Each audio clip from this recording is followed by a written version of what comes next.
तो hello guys, स्वागत है आपका फिर से एक और नई वीडियो में। तो आज का हमारा वीडियो वैसे स्टूडेंट्स के लिए है जो सेमेस्टर 4 में है अभी, ठीक है, वीवीयू के सेमेस्टर 4 में है। तो जैसा कि आप लोगों को पता होगा कि आपका जो रूटीन है एग्जामिनेशन का, सेमेस्टर 4 के स्टूडेंट्स के एग्जामिनेशन का, तो वो रूटीन वीवीयू ने पब्लिश कर दिया है और मैंने उसके ऊपर एक डिटेल वीडियो भी बनाया है। अगर आपने मेरे वीडियो नहीं देखा है तो वीडियो जा करके देख लें। उसमें मैंने आपको बहुत सारी जानकारी दी है कि कैसे आपको क्या करना है, जो एक्स स्टूडेंट है उनको क्या करना है, फिर जो करेंट स्टूडेंट है उनको क्या करना है, कैसे वो अपना एईसी सब्जेक्ट फाइंड करेंगे, कैसे बीएससी सब्जेक्ट फाइंड करेंगे। ये सभी जानकारी मैंने उस वीडियो में दिया हुआ है। तो अगर आपने वो वीडियो नहीं देखा तो वीडियो जाकर के एक बार जरूर देख लें, और वीडियो पसंद आए तो चैनल को सब्सक्राइब जरूर कर लें और अपने दोस्तों के साथ भी शेयर करें ताकि सभी तक जानकारी पहुंच सके। और आज का जो हमारा ये वीडियो है ये सेमेस्टर 4 के पॉलिटिकल साइंस मेजर पेपर वाले स्टूडेंट्स के लिए इंपॉर्टेंट है, क्योंकि आपका एग्जाम जो है वो 20 जनवरी से स्टार्ट हो रहा है, लेकिन बहुत सारे लोगों को अभी क्या पढ़ना है वो भी नहीं मालूम होगा, मेजर पेपर कितने इस सेमेस्टर में ये भी नहीं मालूम होगा। तो ये सारा इस वीडियो में हम आपको बताने वाले, ठीक है, कि कितना मेजर पेपर आपका इस सेमेस्टर में होगा और क्या क्या उसमें कंटेंट आपको पढ़ना है, ठीक है। तो सेमेस्टर 4 में आपका जो मेजर पेपर है वो बेसिकली 3 मेजर पेपर हो जाएंगे। जैसे सेमेस्टर 1 में एक था,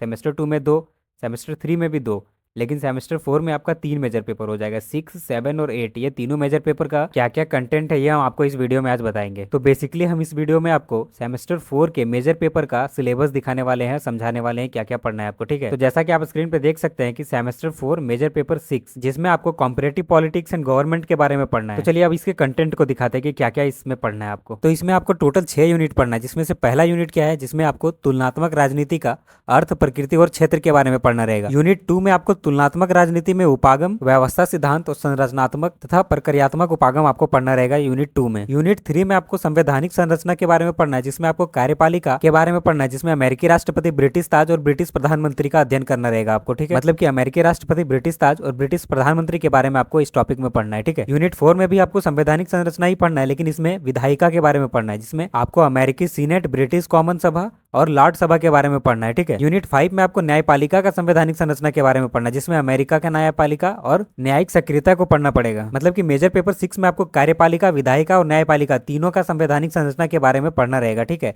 अब नेक्स्ट है मॉड्यूल 6 में आपको स्विट्जरलैंड का प्रत्यक्ष लोकतंत्र के बारे में पढ़ना है, मतलब कि उसमें क्या विशेषता है, क्या खामियां, इनके बारे में आपको पढ़ना है, ठीक है। तो ये रहे मेजर पेपर 6 के वो 6 यूनिट जिसको आपको पढ़ के एग्जाम में जाना है, ठीक है। एक बार अच्छे से ये 6 यूनिट को आप देख लीजिए, फिर आपको नेक्स्ट मेजर पेपर 7 के बारे में बताएंगे। तो चलिए अब थोड़ा मेजर पेपर 7 के बारे में थोड़ा डिस्कशन कर लेते हैं कि उसमें आपको कौन कौन से यूनिट पढ़ने हैं, क्या क्या टॉपिक रहेंगे, ठीक है। तो जैसा कि आप मेजर पेपर 7 स्क्रीन पे देख सकते हैं, इसमें आपको क्या पढ़ना है, पॉलिटिक्स ऑफ झारखंड, मतलब कि झारखंड के राजनीति का अध्ययन करना है, ठीक है। तो मेजर पेपर 7 में भी आपको टोटल 6 यूनिट के बारे में पढ़ना है, ठीक है, जिसमें से पहला क्या है, यूनिट 1 में आपको झारखंड का परिचय पढ़ना है, जिसमें जनसांख्यिकी और जनजातीय लोगों की संस्कृति के बारे में पढ़ना है। यूनिट 2 में झारखंड आंदोलन में विचारधारा की भूमिका को पढ़ना है। उसके साथ आपको यूनिट 3 में क्या पढ़ना है, इसमें आपको झारखंड राजनीति के सामाजिक तथा आर्थिक निर्धारित कारण जो है, जो कारक है, उसके बारे में पढ़ना है। यूनिट 4 में आपको झारखंड में गठबंधन या संविदा सरकार की कार्य प्रणाली को पढ़ना है। इसके बाद यूनिट 5 में आपको झारखंड में नक्सलवाद के कारण, वृद्धि, प्रभाव और नक्सलवाद के विरुद्ध कार्रवाई के बारे में आपको पढ़ना है। फिर साथ में यूनिट 6 में जनजातीय समस्याओं के विविध दृष्टिकोण के बारे में पढ़ना है, ठीक है। ये जनजाति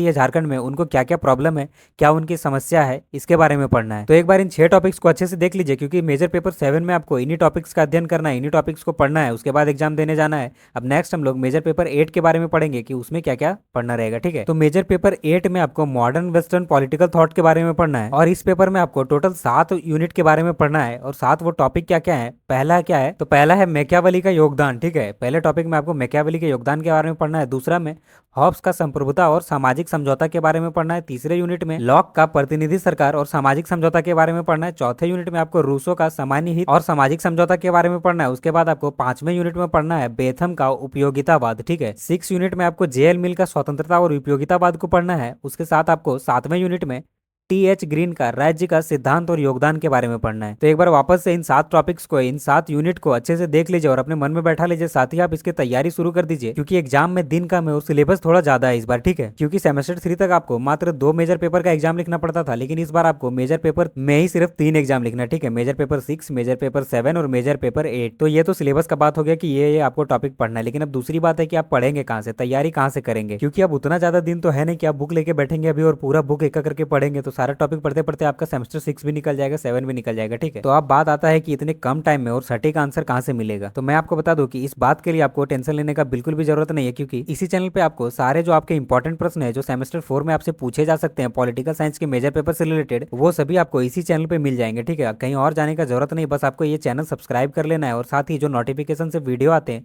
उसको रेगुलरली आपको देखना है, ठीक है। बस आपको आपके तैयारी के लिए सेमेस्टर 4 के एग्जामिनेशन की तैयारी के लिए करना क्या है कि आपको मेरे चैनल को सब्सक्राइब कर लेना है और साथ ही बेल आइकन को ऑन कर लेना है और ऑल पे सेट कर देना है, ताकि मेरे जो भी वीडियो अपलोड है उसका नोटिफिकेशन आप तक पहुंचे और साथ ही वो वीडियो आप नोटिफिकेशन के थ्रू देख पाओ। अभी मैंने सेमेस्टर 2 वालों के एग्जाम से रिलेटेड जितने भी इंपॉर्टेंट प्रश्न थे उसको डील करवाया था मैंने अपने चैनल पे बहुत ही आसान शब्दों में। उसी प्रकार से अब सेमेस्टर 4 का सीरीज आने वाला है जिसमें आपको जो इंपॉर्टेंट प्रश्न है उसके हल मिलेंगे बहुत ही आसान शब्दों में और समझाया भी जाएगा वीडियो में। तो इसके लिए आपको चैनल को सब्सक्राइब कर लेना और अपने दोस्तों के साथ भी शेयर कर देना है, ताकि सभी तक ये जानकारी पहुंच सके और सभी अपने एग्जाम की तैयारी अच्छे से कर सके और साथ ही एग्जाम में अच्छा स्कोर कर सके। तो चलिए मिलते हैं फिर से किसी नेक्स्ट वीडियो में इंपॉर्टेंट टॉपिक के साथ, तब तक के लिए धन्यवाद।